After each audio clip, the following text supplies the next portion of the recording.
우리는 문재인 정부의 코로나 시절에 무엇을 경험했습니까?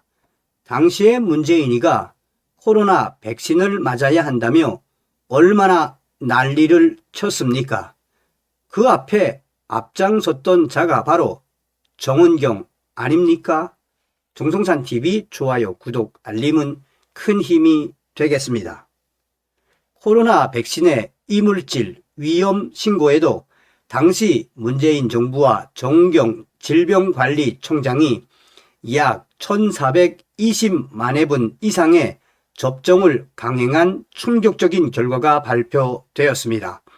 신종 코로나 바이러스 감염증 코로나19 백신에서 곰팡이, 머리카락, 이산화 규소, 실리카 등 제조 과정에서 들어갔을 수 있는 이물질이 발견됐는데도 문재인 정부가 별다른 조치 없이 접종을 강행한 것으로 드러났습니다.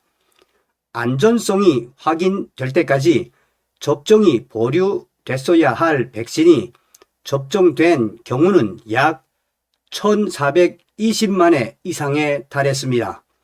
감사원의 충격 발표, 코로나19 대응 실태 진단 및 분석 감사 보고서에 따르면 정은경의 질병관리청은 지난 2021년 3월부터 2024년 10월까지 위력기관으로부터 코로나19 백신에서 이물질이 발견됐다는 신고를 1,285건 접수했습니다.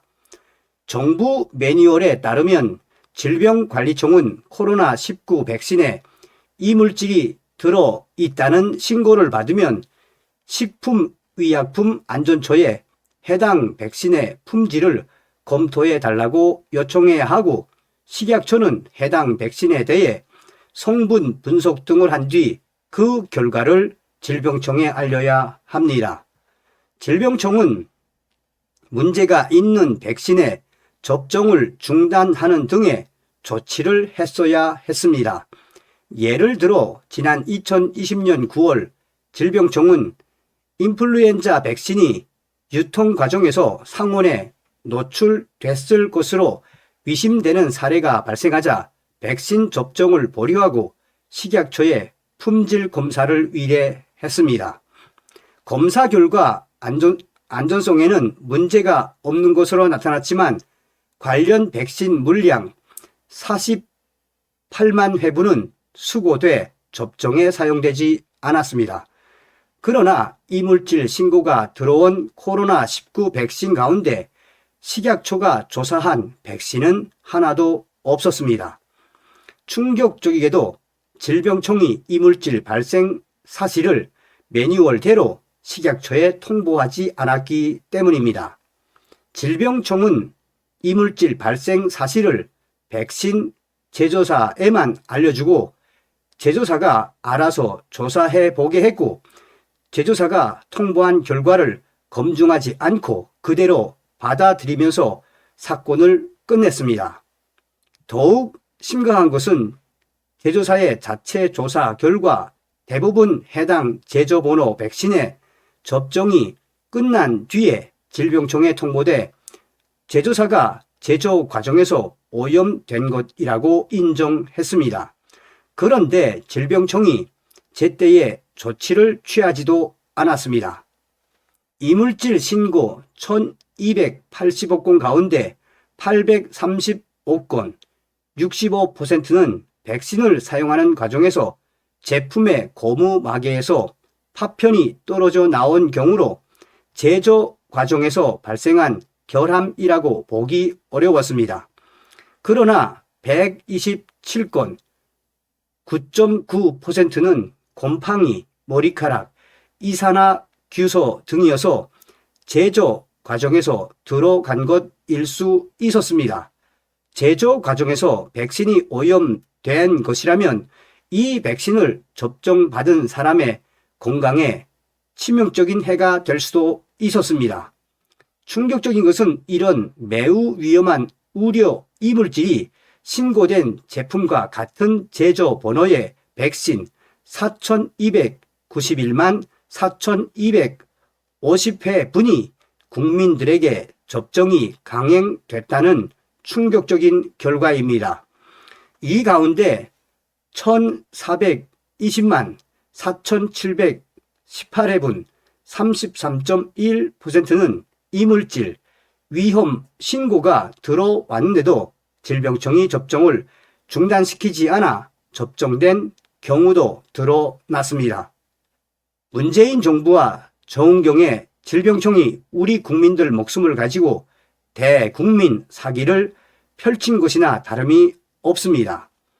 이런 백신을 맞은 사람들의 건강에 영향이 있었는지는 확인되지 않았지만 당시에도 수많은 우려들이 전국적으로 터져 나왔습니다.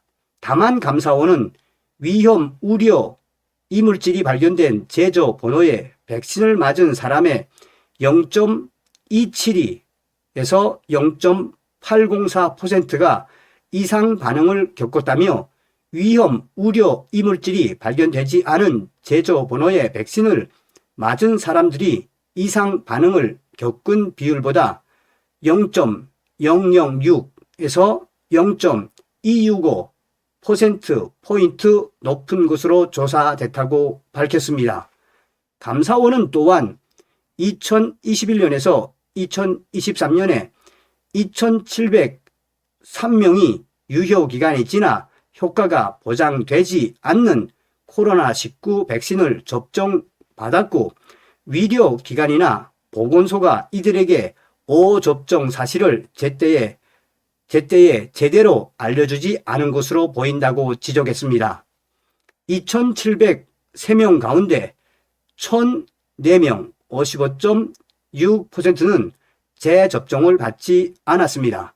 그런데도 질병청은 이들에게 예방접종 증명서를 발급해 준 것으로 나타났습니다. 감사원은 또 문재인 정부의 코로나 대응 과정에서 정은경 질병청 중앙방역대책본부와 복지부, 중앙사고수습본부, 범정부, 중앙재난안전대책본부, 지방정부 등 다수 기관이 협업했으나 법령과 매뉴얼에 기관별 역할, 책임이 명확히 구분돼 있지 않았고 협업체계도 구체적이지 않아 주요 업무에서 혼선과 지연이 발생했다고 지적했습니다. 복지부와 질병청은 서로 사전 조율 없이 대국민 소통을 하면서 상반되는 방역 지침을 내놓아 국민들에게 혼란을 주었다고 평가했습니다. 예를 들어 복지부는 선거 유세는 사회적 거리두기 대상인 5인 이상 모임으로 간주하기 어렵다고 밝혔는데 질병청은 선거 유세도 당연히 5인 모임 금지가 적용된다고 했고 복지부는 면 마스크가 감염을 충분히 예방할 수 있다고 했는데 질병청은 면 마스크는 안전한 보호에 제약이 있고 보건용 마스크만이 안전하다고 했습니다. 복지부가 예방접종을 맞은 사람에게 질병청이 인센티브를 주는 방안을 검토하고 있다고 했는데 질병청은 그런 검토를 하고 있지 않다고 답하는 일도 생겼습니다. 중앙정부와 지방정부가 각각 방역 권한을 갖고 있는데 중앙정부가 이를 제대로 조정하지 않아서 중앙정부의 방역 지침과 지역별 방역 지침이 충돌하기도 했다라고 보고서는 밝혔습니다. 중앙정부가 자가 검사 키트는 정확성에 한계가 있어 도입은 검토해 봐야 한다고 했는데 서울시가 자가 검사 키트를 도입할 계획이 있다고 밝혔고 중앙정부가 마스크의 실내 의무 착용을 단계적으로 완화한다고 했는데 대전과 충남에서는 지자체장 권한으로 마스크 착용 의무를 해제하는 일이 벌어지기도 했습니다. 문재인 정부가 코로나 대응 역량을 강화한다며 질병관리본부를 질병청으로 승격시킨 것도 부분적으로 혼선을 일으킨 것으로 나타났습니다. 2020년 당시 문재인 정부는 코로나 백신 도입을 위한 해외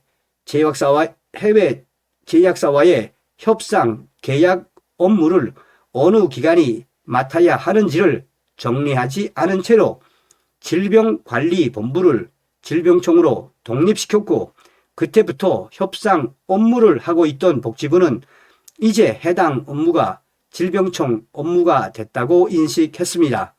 반면 질병청은 여전히 백신 도입은 복지부가 할 일이라고 판단하면서 한 달 이상 협상이 지연된 것으로 드러났습니다. 이 과정에서 전문가 기구 설치가 늦어져 어떤 백신을 어느 시점에 얼마나 도입해야 하는지에 대한 결정이 전문가나 기구가 가동되기도 전에 이루어진 것으로 나타났습니다. 코로나 확진자가 발생했을 때 접촉자를 찾아내 격리하기 위한 역학조사에도 문제가 있었습니다.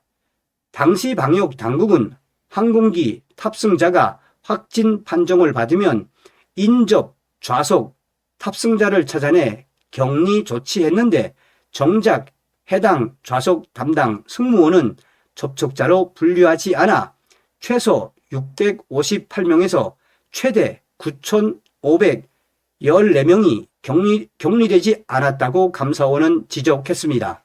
한편 각 지역 보건소는 관할 구역에서 확진자가 발생하면 역학조사를 통해 접촉자를 찾아냈고, 접촉자가 다른 지역 주민인 경우에는 해당 지역 보건소에 통보해 격리가 이루어지도록 했습니다. 그러나 다른 지역 보건소에 접촉자 정보를 넘기는 전산 시스템이 구축돼 있지 않아서 정보를 이메일이나 공문으로 보내야 했고, 해당 보건소가 이메일, 공문, 수신을 빠뜨려 접촉자가 격리되지 않는 경우가 다수 발생했습니다. 감사원은 보건복지부와 질병관리청, 식품의약품안전처, 행정안전부에 31가지 사항을 개선하라고 통보했습니다. 감사원은 2020년 3월 최재형 당시 감사원장이 정부 각 기관에 특별 소환을 보내 국가적 위기 극복을 위한 업무 수행과 관련해 개인적 비리가 없는 한 업무를 수행한 공직자에 대한 개인적 문책은 하지 않았다고 약속했다며 징계 등의 인사 조치는 하지 않았습니다. 당시 문재인 정부와 정은경 질병관리청장이 우리 국민들을 속이고 이 문제가 많은 백신을 접종 강행한 이 충격적인 결과에 대해 현재 일파만파 빠르게 확산되고 있습니다. 어떤 생각이 드십니까, 여러분? 당시의 문재인 정권의 코로나, 우리가 사기를 당했다라는 생각이 들지 않습니까? 다음 시간에 뵙겠습니다. 멸공.